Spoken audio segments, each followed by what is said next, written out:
नमस्कार साथियों, स्वागत है आपके अपने YouTube चैनल एजुकेशनल ज्ञान केंद्र पे। आज के हम लोग इस वीडियो में कक्षा 12वीं हिंदी के चतुर्थ पाठ चौथा पाठ अर्धनारीश्वर का अध्ययन करेंगे। इस चैप्टर में अर्धनारीश्वर के लेखक रामधारी सिंह दिनकर के जीवन परिचय का अध्ययन करेंगे, क्योंकि आप लोग अच्छी तरीके से जानते हैं कि लगभग 10 से अधिक नंबर का जो प्रश्न है वह लेखक परिचय से ही आता है।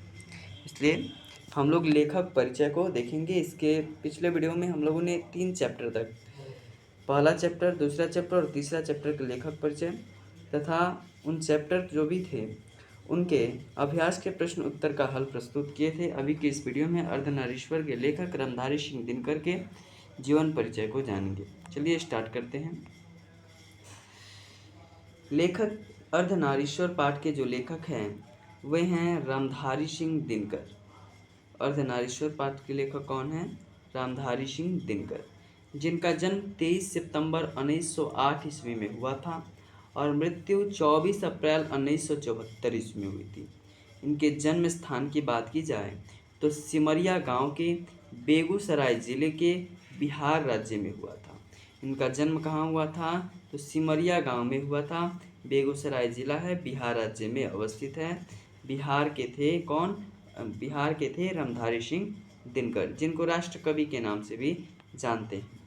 इनकी माता का बात किया जाए तो माता का नाम था मनरूप देवी, पिता का नाम था रवि सिंह और पत्नी का नाम था श्यामवती देवी। इनकी शिक्षा दीक्षा की बात की जाए तो इनकी जो प्रारंभिक शिक्षा है वह गांव और उसके आसपास हुई थी और 1928 ईस्वी में मोकामा घाट रेलवे हाई स्कूल से इन्होंने क्या किया था? मैट्रिक की पढ़ाई की थी। किस स्कूल से? तो मोकामा घाट रेलवे हाई स्कूल से। कब की थी? 1928 ईस्वी में। और 1932 ईस्वी में पटना कॉलेज से बीए ऑनर्स किया था, वो भी किस सब्जेक्ट में? इतिहास सब्जेक्ट में। पटना कॉलेज से 1932 ईस्वी में इन्होंने बीए किया था।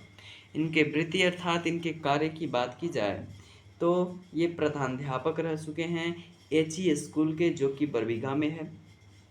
सब रजिस्ट्रार रह चुके हैं जनसंपर्क विभाग के, एवं बिहार विश्वविद्यालय में हिंदी के प्रोफेसर भी रह चुके हैं और भागलपुर विश्वविद्यालय में उप कुलपति भी रह चुके हैं। काफ़ी गर्व की बात होती है किसी भी विश्वविद्यालय का उप कुलपति बनना।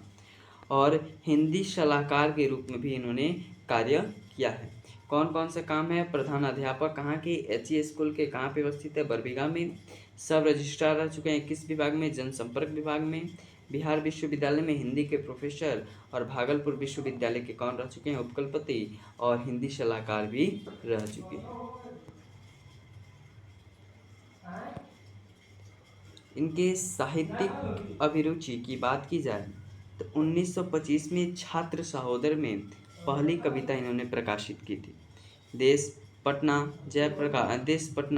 प्रकाश बेगूसराय, प्रतिमा कन्नौज में छात्र जीवन में अनेक रचनाएं इन्होंने प्रकाशित की और 21 वर्ष की अवस्था में पहली कविता पुस्तक प्रणभंग, 21 वर्ष के थे उससे पहले तो इन्होंने काफ़ी कविता प्रकाशित की थी, लेकिन पहली कविता पुस्तक जब ये 21 वर्ष के थे तो प्रणभंग नाम का जो कविता पुस्तक था प्रकाशित किया था। इनके कृतियाँ की बात की जाए तो इनका कृतियाँ में प्रमुख काव्य कृति है प्रणभंग, जो कि 1929 में प्रकाशित है।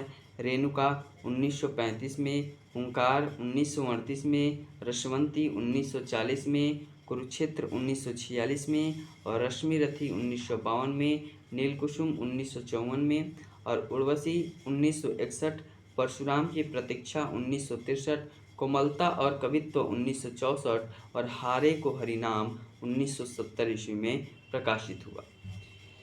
प्रमुख गद्य कृतियाँ की बात की जाए तो मिट्टी की ओर 1946 में, अर्धनारीश्वर जो है 1952 में, संस्कृति के 4 अध्याय जो है 1956 में और काव्य का जो भूमिका है 1958 में, बट पीपल 1961, शुद्ध कविता की जो खोज है 1966 में और दिनकर की जो डायरी है 1973 ईस्वी में इन्होंने प्रकाशित की थी। इनको कौन कौन सा पुरस्कार मिला, सम्मान मिला, इस बारे में चर्चा करें तो संस्कृति के 4 अध्याय जो था उसके लिए इन्हें साहित्य अकादमी पुरस्कार मिला। उर्वशी जो इन्होंने लिखा था उर्वशी, इसके लिए इन्होंने भारतीय ज्ञानपीठ का इनको पुरस्कार मिला। दिनकर छायावादोत्तर युग के, मतलब अगर आपसे क्वेश्चन पूछा जाए कि जो रामधारी सिंह दिनकर थे वह किस युग के प्रमुख कवि थे, तो छायावादोत्तर युग के प्रमुख कवि थे। साथ ही साथ इन्हें राष्ट्र कवि के नाम से भी जाना जाता है। इसके अभी के लिए बस इतना ही। इसके अगले वीडियो में अर्धनारीश्वर चैप्टर के जितने भी अभ्यास के प्रश्न उत्तर हैं उनका अध्ययन करेंगे। अभी के लिए बस इतना ही। धन्यवाद। मिलते हैं अगले वीडियो में।